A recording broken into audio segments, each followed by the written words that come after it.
So let's first start by addressing what is additive manufacturing and where it fits within the manufacturing and engineering world. Speaking about manufacturing, manufacturing is how we make things in the world, in our society. It's largely responsible for the development of the modern world. Everything you see around you is a result of design and manufacturing. It is a crucial factor in the economic strength of countries. It is the engine of economic development in most societies, certainly societies that are advanced societies, first world countries. It drives and is driven by technological innovation.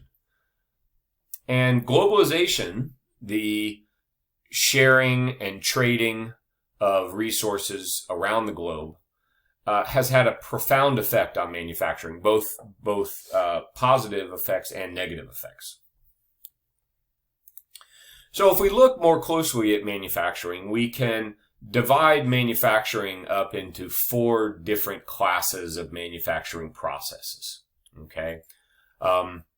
These 4 are joining, subtractive manufacturing, forming, and a new type of manufacturing process, the one that we're here talking about today and in this class, and that is additive manufacturing. All of these manufacturing processes basically turn raw material into some either intermediate part or a final shape. In many cases, several manufacturing processes are going to be used to turn raw material into a final shape. So we may start with a forming operation, casting or forging. We may have to do some machining of that. We may add different welded material or welded parts to it to end up with a final shape. Before there was additive manufacturing, there was only 3 types of manufacturing processes. Additive manufacturing is a new process within the last 30, 40 years to add to joining, subtractive manufacturing, and the forming processes. Let's look at each one of these a little bit more closely. So in a joining process, this is a manufacturing process in which 2 or more objects are joined together either permanently or semi-permanently. So this can be, as the pictures indicate, this can be welding. This is also fastening using threaded fasteners or rivets. And it could be permanent or semi-permanently. So it could be shapes or objects that are meant to be taken apart and then reassembled. Okay, so that's the joining process. The uses for joining process include construction projects, right? Welded assemblies are how we build skyscrapers and smaller buildings. Ships are welded. Structural assemblies, there's great structural strength in welded shapes. The advantages are it's relatively simple to manufacture. It's relatively quick in its fabrication. It's ideal for robots. Okay, because of the simple manufacturing prospects of it. Can be used with multiple materials, and it has low material waste. And as I said, examples of joining process include fastening, gluing, and welding. Moving on to the second process, we have subtractive manufacturing, otherwise known as machining, okay, especially machining of metal. Subtractive is a manufacturing process in which material, either metal, wood, plastic, is cut into the desired shape and size by a controlled material removal process. Oftentimes this is done nowadays with CNC machine tools, computer numerically controlled machine tools. These are cutting machines that are controlled by software and a program that defines how the cutter is going to move around the material, around the object, metal, wood, plastic, whatever it takes. right? Uses for subtractive. This is by far one of the most common manufacturing methods.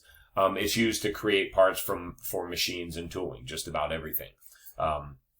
So many things are machined or created using a subtractive process. The advantages here is it's a very traditional, well-known method.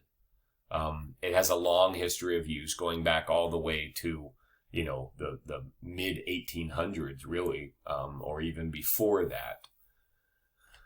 Relatively simple to manufacture. Cutting tools, that is the end mills or the face mills, are relatively low cost. It has a very high level of accuracy. This is one of the more accurate processes, especially compared to joining or forming. Subtractive has the highest level of accuracy. And it also has a very high repeatability. And those are two very critical key reasons why machining is so common in today's manufacturing environment. Examples of subtractive process include milling, turning, and drilling operations. All of these remove metal, right? That's in this example, we're talking about metal, but all of them start with a large shape, and then they remove material, cutting, until you get to the desired shape.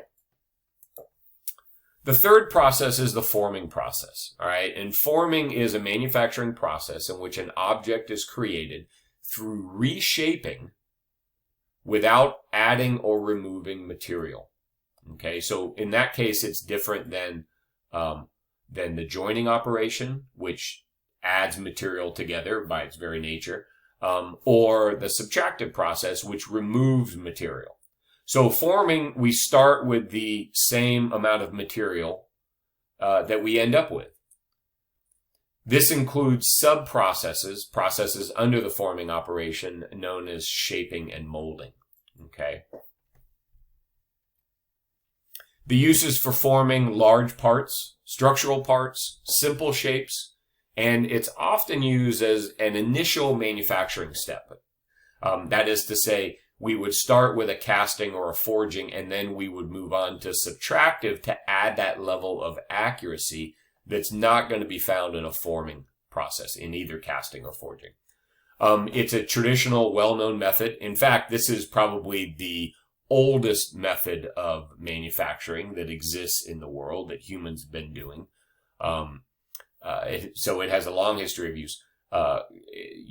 It has a very we can control material properties, right? So we can make things harder or softer through the forming process by the addition of heat at certain times or the cooling process at other times. And again, there's no material waste in the forming process because we start, in the case of, let's move on, in the case of like a casting operation, you pour only as much metal as is going to be used in the shape. You don't pour extra metal. Same with forging. You're going to start with a billet and heat it up, and you're going to end up by just reshaping that billet into the desired shape. Okay. Secondarily, after forging and casting is when you oftentimes would use a subtractive process to remove material. Other forming processes include stamping and sheet metal bending, right? All of these, think of the definition of forming, all of these start with the same amount of material that they end with, okay? And finally, that brings us to the newest, the fourth manufacturing process, and that is additive manufacturing. So additive manufacturing is a process of creating objects by adding material layer by layer in a variety of ways depending on the technology used. Now that's an important definition. That definition was taken out of the additive manufacturing standards. All right, so that is the official, if you want to call it that, the official definition of what additive manufacturing is. You might know it as 3D printing, but really the proper term is additive manufacturing. We'll talk about where 3D printing fits in and why it's, we technically shouldn't call it 3D printing. we'll talk about that later. The uses of additive manufacturing are for prototyping, that is for making objects or parts to see if it's going to work, to see if the part is going to fit, or if it's going to be viable, or if the design is good. Tooling, okay? So remember, tooling is the thing that we use to make the part. So, for example, tooling would be maybe what holds the stamped part together. If I go back to the stamping right here, this shape that we're stamping the metal in, this is the tooling for that, okay? If we look down at sheet metal, this is the tooling for the sheet metal. If we look at casting, the mold is what would be the tooling for that, okay? So tooling is very, very common and very important in manufacturing because it's how we make or how we aid in making other manufactured objects using the other three methods, right? Forming, joining, and subtractive processes. And it's also used for rapid manufacturing. That is to say, we can rapidly manufacture. We use the term rapid to kind of set it apart from traditional manufacturing, but additive manufacturing can be used to rapidly manufacture parts. That is to say, we can make final finished parts rapidly using an additive manufacturing process. The advantages for additive manufacturing are fantastic, and they're very, very important because it really is what sets additive manufacturing apart from the other three manufacturing processes. The first reason is for design freedom. So with additive manufacturing, we're not constrained by the typical constraints or limitations of manufacturing processes. Okay, we get customization and variation in parts for what we say for free. Okay, so it's very easy to customize or to build variation in our parts because we start with the CAD model, and it's easy to manipulate, change, customize that CAD model and create another print, another 3D print, another additive manufactured part. We can build articulated assemblies, that is assemblies that are already assembled. It's used for quick production. There's less waste. There's not zero waste, right? But there is less waste involved than some of the other processes. It's a relatively low-cost manufacturing process, and we can also build multiple materials in one part, okay? Now, we're going to look at all of these advantages one by one. So let's start with design freedom. Design freedom basically means that we're not constrained by the normal limitations in either the forming, joining, or the subtractive processes. So what we see on the left over here is this is actually an aircraft part. This is a part on a, if I remember correctly, an Airbus, and this is a kind of a joint or a hinge that's found on the wing. And this is the traditional shape for this. And the reason why it looks like this is because this is the only way that it can be manufactured in a cost-effective way. There's a lot of waste in this, meaning that there's a lot of extra material that we really don't need. It doesn't add to the strength of the part, but it adds unnecessarily to the weight of the part. And you can imagine that in a airplane, weight is critical. We want to reduce as much weight as we can while maintaining maintaining a strength. This is the additively manufactured part. Same part, okay? But you can see what we were able to do because we can print this. We're able to build in a more organic shape that is designed to be strong, okay, especially strong where it needs to be strong, but have no extra weight to it. All right, so this is what we talk about when we talk about design freedom. Now we're going to look at some other, I'll play some videos here and then we'll talk about these.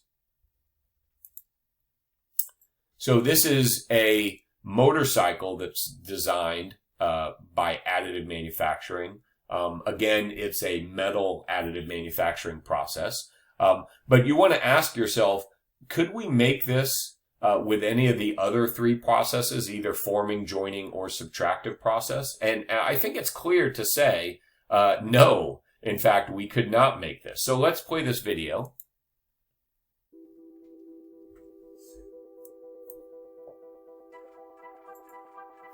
You can see the manufacturing process here, the additive process.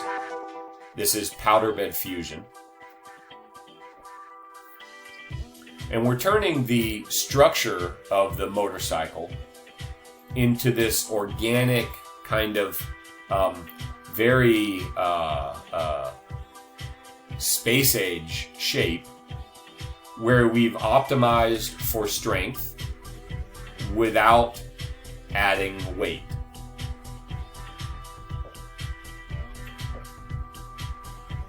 This is all done with some CAD, 3D models, simulations, and then we can print it because we have design freedom with additive manufacturing.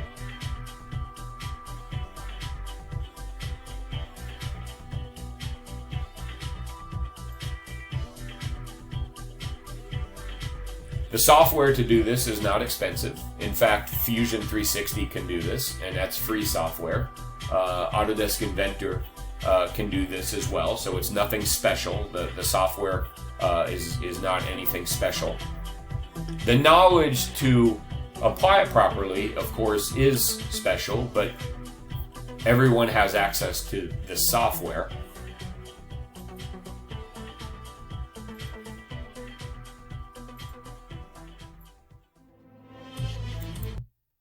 All right, so that's design freedom. We also have customization. All right, so this is an example of a 3D printed shoe or boot, right? The shape itself was 3D printed, right? With a thermoplastic polymer material. This was done with a vat photopolymerization process, okay? One of the processes that we'll talk about in class. Life starts from the ground up. Our feet determine how we stand, how we move, and where we go. From uptown to downtown, from city to suburbs, from dirt trail to dance floor. Every path, every story is different, and so is every foot. That's why Soles envisions a future of footwear that is not only custom made for your body and your lifestyle, but also custom made for your every movement. Today, Soles has integrated next-generation computer vision and 3D printing technology to create a customized insert that is perfectly sculpted to support you and correct your biomechanical alignment. Tomorrow, photos of your entire foot and ankle will be used to 3D print footwear with instant adaptability. Instant adaptability means that your footwear will constantly be adjusting itself to your body's shifts and motions with a system of gyroscopes and pressure sensors that inform the footwear's adaptive material. So in this case, what's happening is additive manufacturing allows us to quickly and without extra cost change a model within the CAD environment, within the 3D CAD environment, and print the custom-made shape. This is free. This is easy to do. And so we can take advantage of that with a greater customization of objects, parts, and features. All right. So this is the advantage of customization within additive manufacturing. Moving on, we have articulated assemblies. So articulated assemblies is a feature of additive manufacturing where we can print assembled shapes. Okay, so that when after the printing is done, after the 3D printing is done for the shape, we can move it in ways that we design. Okay, so these are basically we're printing the assembly in place. All right, so here's an example. These kind of robotic claw-like shapes are printed in one print. This kind of strange gear is printed in one print. This shape is printed, and actually I have that in the office. So if you wanted to see that, you could stop by and see that. That's printed in one shape. Now you might think that this is all just kind of gimmicky and it's not a big deal, but in the next video, we'll see how we can really take advantage of articulated assemblies to build objects that have intrinsic design elements in them that, again, are unrealizable with a traditional manufacturing process. Okay, so we'll look at this. This is a 3D printed airplane, right? Remote control airplane. This is printed using the selective laser sintering process. All right, so let's play this video and then we'll talk about it a little bit.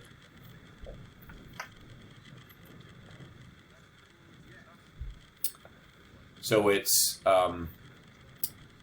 is launched with the help of a slingshot device.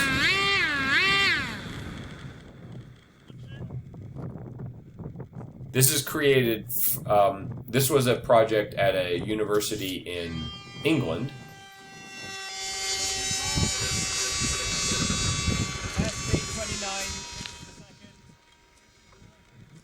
It's an extremely fast airplane. The aerodynamics are, well, I think they're going to talk about it in the video, but the aerodynamics are breathtaking. The design of it is amazing. I guess we won't hear them talk about it. But let me talk about it then. So this is a laser sintered, so it's selective laser sintering, the SLS process. It's made out of nylon, okay? It's assembled without conventional fasteners with just 5 structural aerodynamic components, okay? It's designed to use snap fits to put everything together, and those snap fits were 3D printed, were printed with the design, so they're not added. It uses complex geodetic internal structures printed directly to the internal surfaces of the aircraft. So on the inside of the aircraft, where all the mechanisms are, where the servos and the receiver is, all that is built into the fuselage of the aircraft.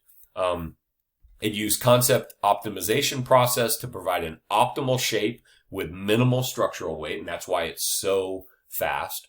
The entire parts list for this airplane comprises just 4 structural parts. 1 avionics tray, that is the tray with the brains or the remote control elements in it. 1 avionics tray, 1 motor propeller unit, 2 batteries, 4 servos with their links, a receiver, and an autopilot aerial. Okay, so that means there's a total of 14 parts for this aircraft, a total of 14 parts. It's capable of flying around 30 minutes at speeds up to 90 miles an hour, and it's assembled in less than 10 minutes. Okay, so that's an articulated assembly. That's where we're really taking design to the next level by building in all those design features into our original design.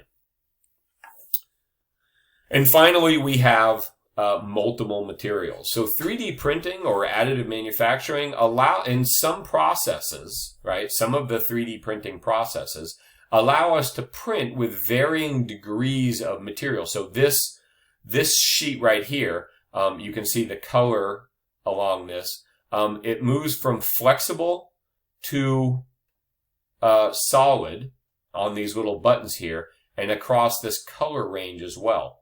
This was made with 1 print.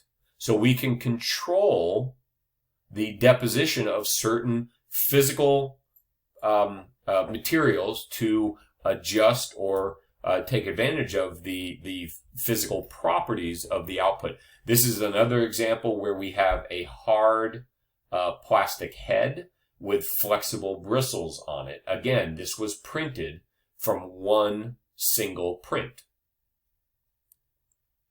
All right, so those are some of the advantages of additive manufacturing. So you have to, I'm going to leave you with this kind of question, and I want you to think about it, and this is going to form part of your assignment for the first lecture here. What is the difference between rapid prototyping, 3D printing, and additive manufacturing? Okay. Remember, we talked a little bit about rapid prototyping. When would we use rapid prototyping? How would we use it? Why would we use it? What is it used for in the design process? 3D printing. What is 3D printing, and how does it compare to additive manufacturing? All right. So these are questions that I want us to ponder before the next lecture. So if you have any questions, please let me know.